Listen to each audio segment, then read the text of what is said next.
When I first discovered that Maimonides deliberately contradicted himself 13 times in the Guide of the Perplexed, I realized something profound. The greatest minds in history were not careless writers making errors, but careful architects concealing dangerous truths. For decades, I've been teaching students at Chicago that reading philosophy requires the same suspicion a detective brings to a crime scene. The surface meaning is never the whole story. Great philosophers faced persecution, exile, even death for their ideas. They learned to write between the lines, creating texts with multiple layers, safe teachings for the many, profound truths for the few who could decode their methods. Today, I'll reveal how philosophical writing became an art of concealment, and why understanding this changes everything about how we read Plato, Aristotle, and the tradition they established. The implications reach far beyond academic curiosity. They touch the very heart of how wisdom survives in hostile times. Chapter 1: The Discovery of Contradictions as Signals. My awakening to esoteric writing began with medieval Islamic and Jewish philosophers, particularly Maimonides and Al-Farabi. When I encountered systematic contradictions in their works, statements that directly opposed each other within the same text, conventional scholarship dismissed these as inconsistencies or evolution of thought. But this explanation troubled me. These were brilliant minds, careful writers who revised their works meticulously. Could they really have been so careless? The answer came when I noticed patterns. Maimonides places his contradictions at precisely calculated intervals. Al-Farabi's inconsistencies appear at crucial junctures in his argument. These weren't accidents, they were breadcrumbs, deliberate signals to alert careful readers that surface meanings conceal deeper teachings. The contradictions functioned like bells, awakening the attentive reader to look beneath the obvious interpretation. Consider Maimonides' treatment of divine providence in the Guide. In one passage, he affirms that God's providence extends to all individual beings. Chapters later, he argues the opposite, that providence applies only to species, not individuals. A careless reader might see confusion. But the careful reader notices that each position serves a different audience. The first comforts the faithful masses who need to believe in personal divine care, while the second addresses philosophical minds capable of grasping impersonal cosmic order. This discovery revolutionized my understanding of how philosophical transmission works. The great medieval thinkers inherited this technique from their ancient masters, Plato and Aristotle, who faced similar challenges. Athens executed Socrates for corrupting youth with dangerous questions. Any philosopher teaching after that event understood the stakes. Truth-telling required diplomatic immunity, achieved through the art of writing that said one thing to the many and another to the few. The method serves a double purpose, protecting the philosopher from persecution while protecting society from truths it cannot handle. Not all minds are prepared for the most radical philosophical conclusions. Some truths, if widely disseminated without proper preparation, could undermine the moral and political foundations that hold communities together. The esoteric writer takes responsibility for both preserving wisdom and maintaining social stability. Chapter 2: Ancient Masters of Hidden Meaning. Once I learned to read for contradictions, the ancient texts revealed treasures hidden for millennia. Plato becomes a completely different writer when you understand that his dialogues operate on multiple levels simultaneously. The Republic isn't simply about justice, it's a complex meditation on the relationship between philosophy and politics, written to protect both from mutual destruction. Notice how Plato constructs his arguments. Socrates often begins with conventional moral opinions, then leads his interlocutors through reasoning that undermines those very foundations. But he rarely pushes the destructive logic to its final conclusion within the dialogue itself. Instead, he leaves gaps, inconsistencies, problems that force the careful reader to complete the argument independently. This isn't philosophical incompetence, it's pedagogical genius. Socrates makes you discover dangerous truths rather than simply telling them to you. The famous "noble lie" passage exemplifies this technique perfectly. On the surface, Socrates seems to advocate deception as foundation for the just city. Conventional readers either accept this as Plato's sincere position or reject it as obviously immoral. But the attentive reader notices the context. Socrates is demonstrating to potential philosopher kings how all political foundings require myths that cannot withstand philosophical scrutiny. The noble lie isn't Plato's recommendation, it's his revelation of the permanent tension between political necessity and philosophical truth. Aristotle employs similar strategies, though with different methods. His contradictions appear more subtle, embedded in technical distinctions that shift meaning across contexts. In the Nicomachean Ethics, he presents virtue as the mean between extremes, a doctrine that satisfies conventional morality. But in the Politics, his analysis of practical wisdom reveals that the truly excellent person must sometimes transcend conventional virtue entirely. The tension isn't resolved because resolution would require stating dangerous truths about the relationship between philosophy and moral law. These techniques weren't academic exercises, they were survival strategies. Ancient philosophers lived in communities where religious and political authorities could destroy anyone who challenged foundational beliefs too directly. The art of esoteric writing allowed philosophical inquiry to continue under conditions that would otherwise have made it impossible. They developed a sophisticated technology for preserving and transmitting wisdom across generations of potential persecution. Understanding this transforms our relationship to the classical texts. We're not reading museum pieces or historical curiosities, we're engaging with living documents that contain practical wisdom about navigating the permanent tensions between truth-seeking and social responsibility. Chapter 3: The Modern Loss of Reading Skills. What strikes me most forcibly about contemporary education is how we've lost the ability to read carefully. Modern readers approach classical texts expecting transparent communication. They want authors to state their theses clearly, defend them systematically, and conclude with practical applications. This approach guarantees that we'll miss the most important teachings, which were never intended for casual consumption. The decline began with the rise of historical consciousness in the 18th and 19th centuries. Scholars started reading ancient texts primarily as documents reflecting the prejudices and limitations of their historical periods. Instead of asking, "What is this author trying to teach me?" they asked, "What does this text reveal about ancient society?" The shift from philosophical to historical reading meant that surface meanings became sufficient. Why look for hidden teachings when you're only interested in documenting past opinions? Modern democratic assumptions compound the problem. We believe that truth should be accessible to everyone, that genuine insights shouldn't require special preparation or elite education.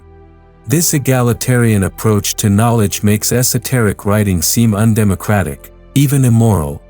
Why should philosophers hide their discoveries from ordinary citizens who have equal rights to truth? But this criticism misunderstands both the nature of philosophical truth and the responsibility of those who discover it.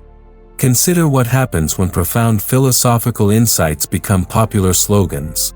Nietzsche's critique of conventional morality becomes nihilistic rebellion. Marx's analysis of capitalism becomes revolutionary violence. Freud's insights about unconscious motivation become therapeutic manipulation. The popularization process necessarily distorts complex truths into simplified formulas that often produce effects opposite to their author's intentions. The great esoteric writers understood this dynamic. They weren't trying to create an intellectual aristocracy, they were trying to preserve genuine insights from corruption through premature popularization. Their method required each reader to earn understanding through patient study and careful thought. The difficulty was pedagogical, designed to ensure that only those prepared for dangerous truths would discover them. We see the consequences of our lost reading skills everywhere in contemporary intellectual life.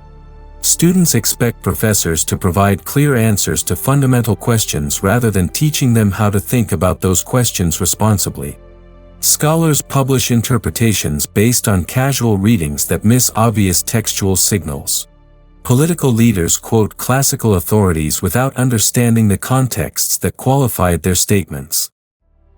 Recovering the art of careful reading isn't just about understanding the past, it's about protecting philosophical possibility in the present.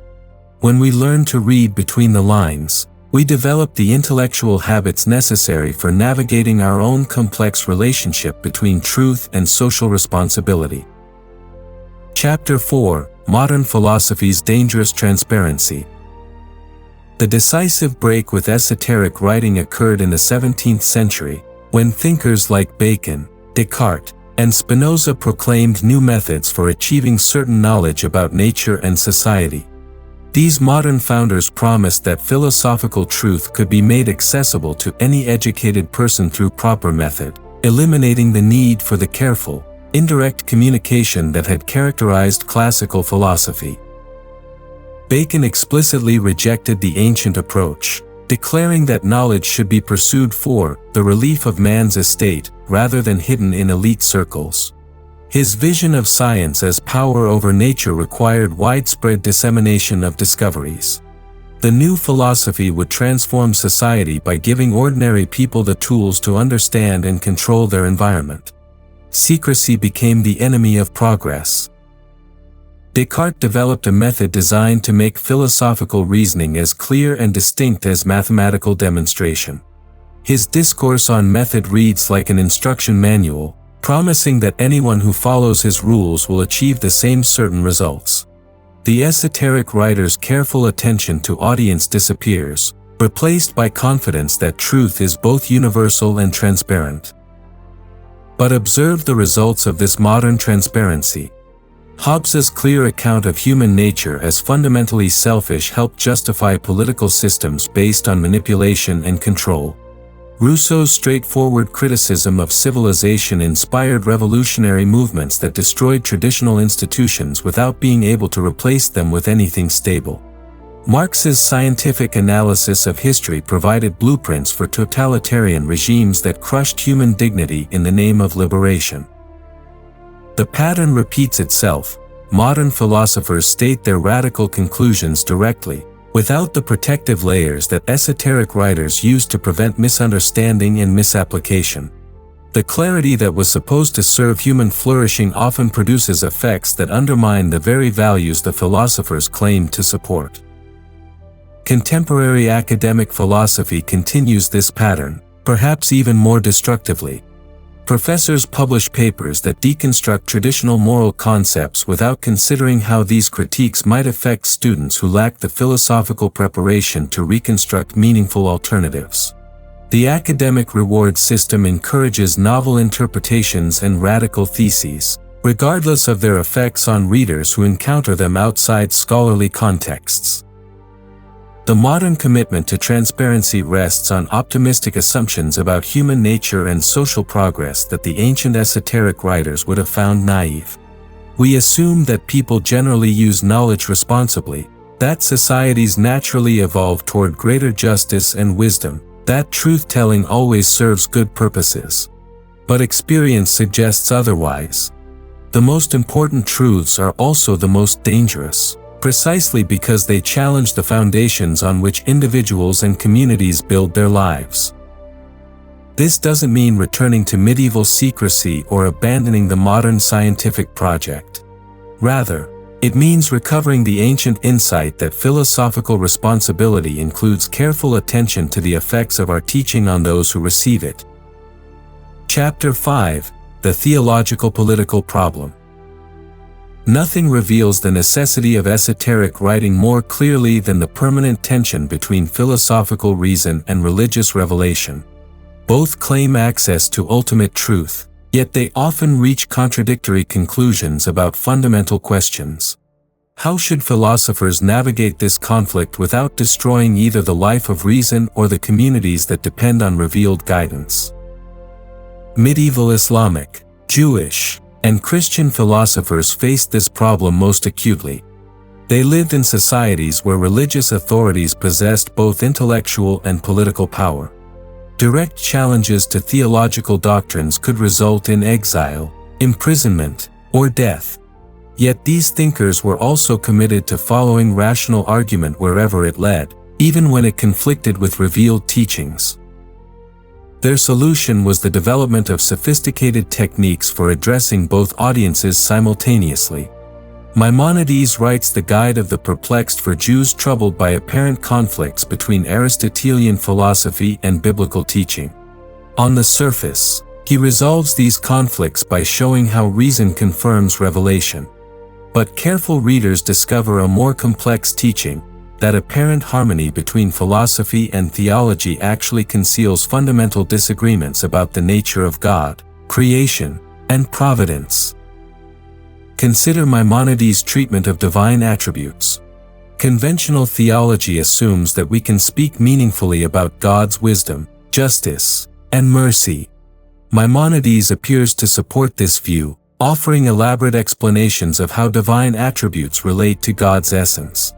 But his actual argument leads to the conclusion that all positive statements about God are literally false, that true knowledge of divine nature requires recognizing the complete inadequacy of human concepts.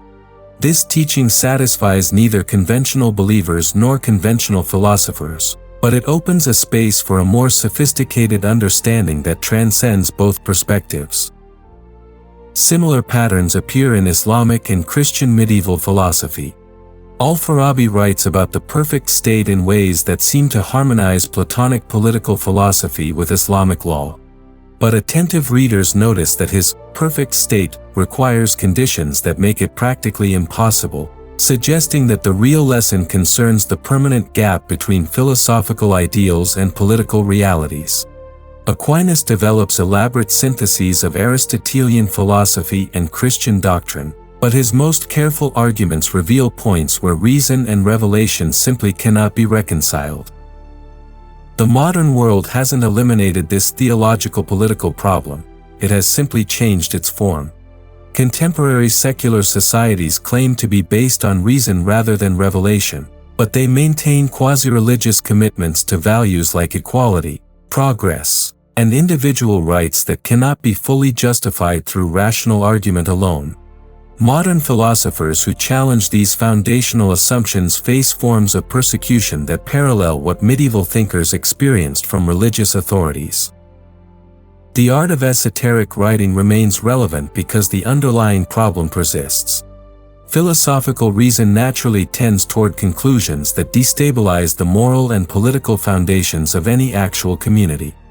This doesn't make philosophy antisocial, rather, it highlights philosophy's special responsibility to consider the broader effects of its discoveries. The esoteric writer accepts this responsibility by developing techniques that preserve both rational inquiry and social stability. Chapter 6: The Art of Prudent Communication.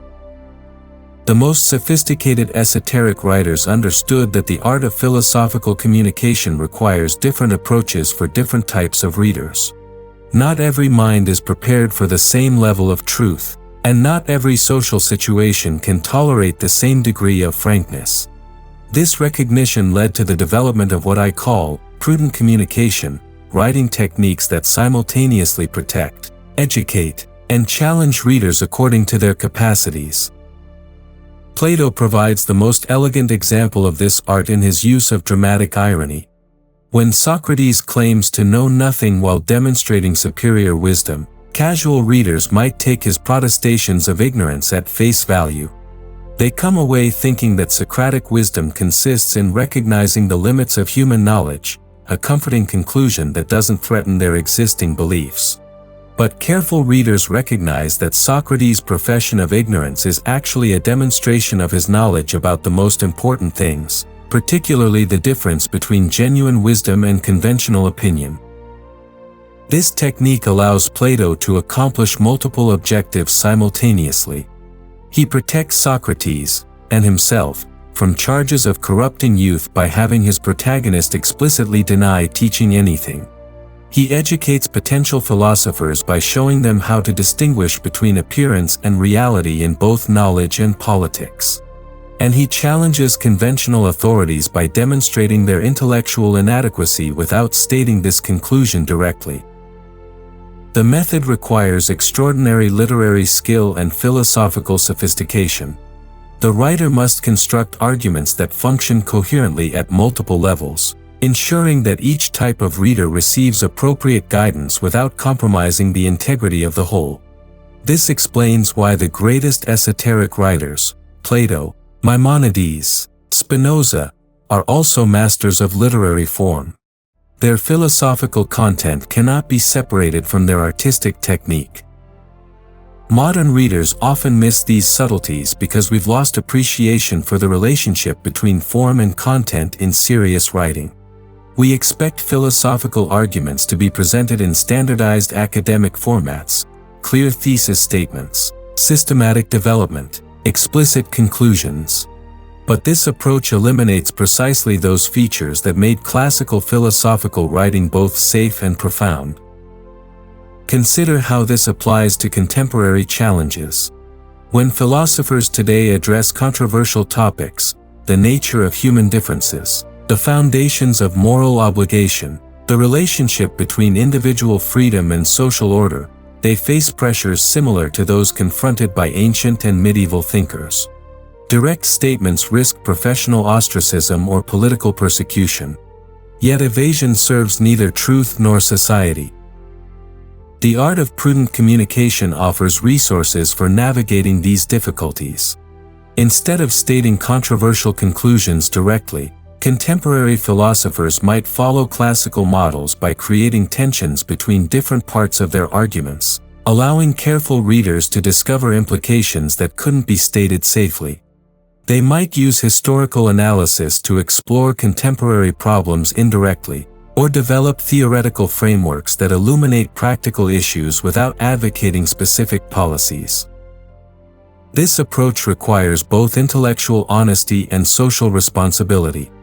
The philosopher must be prepared to follow arguments to their logical conclusions while also considering the effects of those conclusions on different types of readers and social contexts.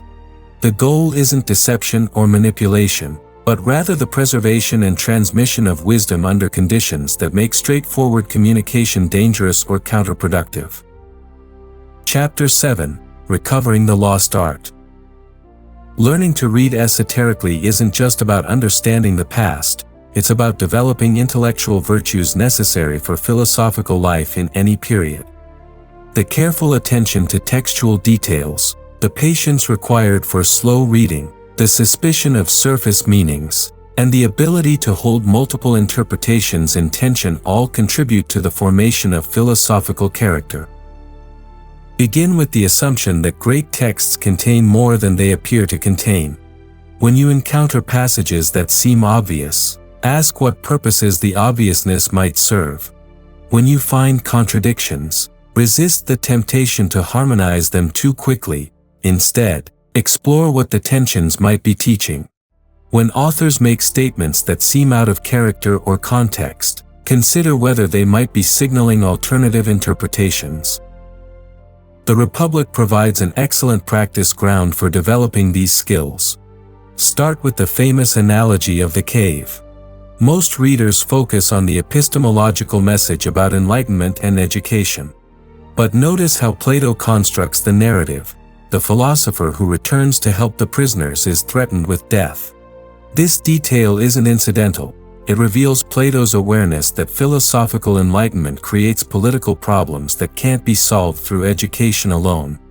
The cave analogy isn't just about knowledge, it's about the permanent tension between philosophical truth and political community. Practice reading for what authors don't say as much as what they do say. Aristotle never explicitly resolves the tension between his account of moral virtue and his description of the philosophical life. Maimonides never clearly explains how his rational proofs for God's existence relate to his simultaneous demonstration that human reason cannot comprehend divine nature. These silences aren't oversights, they're invitations for readers to engage in the kind of thinking that leads to genuine understanding. develop tolerance for uncertainty and complexity. Esoteric writers deliberately create interpretive puzzles that cannot be solved through simple formulas. The goal isn't to arrive at definitive answers but to engage in the kind of questioning that transforms both the questioner and the questions. This process requires intellectual courage, the willingness to examine one's own assumptions and to follow arguments even when they lead to uncomfortable conclusions. Apply these reading skills to contemporary texts and problems. Modern writers may not employ classical esoteric techniques, but careful reading still reveals layers of meaning that casual interpretation misses. Political speeches, policy documents, and academic articles all benefit from the kind of suspicious reading that asks about unstated assumptions, hidden tensions, and unexamined implications. Most importantly, consider how the art of esoteric reading might inform your own communication. When you encounter people who aren't prepared for certain truths, how might you introduce them to those truths gradually and safely? When you face situations where direct statement would be counterproductive, what techniques might allow you to communicate important insights indirectly?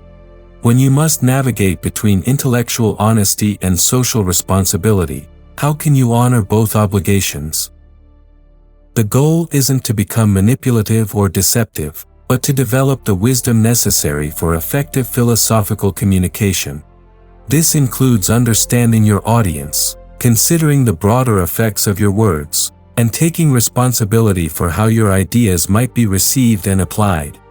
The ancient art of esoteric writing provides resources for meeting these challenges with both integrity and prudence. Conclusion.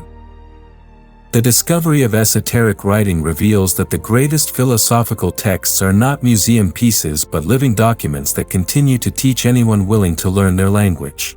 When we recover the ability to read between the lines, we gain access to wisdom that has been preserved through millennia of potential persecution and misunderstanding. More importantly, we develop the intellectual virtues necessary for navigating our own complex relationship between truth-seeking and social responsibility. The ancient philosophers faced the same fundamental challenges we confront today: how to pursue genuine understanding while maintaining the conditions that make such pursuit possible. Their solutions, encoded in contradictions, hidden in plain sight, transmitted through careful pedagogical techniques, remain available to those prepared to receive them. The art of esoteric reading is ultimately the art of philosophical friendship across time, allowing us to join a conversation that transcends the limitations of any particular historical moment.